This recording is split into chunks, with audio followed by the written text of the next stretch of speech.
ইশারাতে কিছু হোক, কি দিয়া কি করিলা।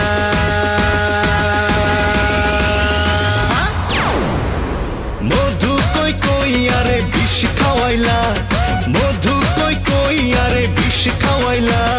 কোন কারণে ভালোবাসার বান মারিলা, কোন কারণে ভালোবাসার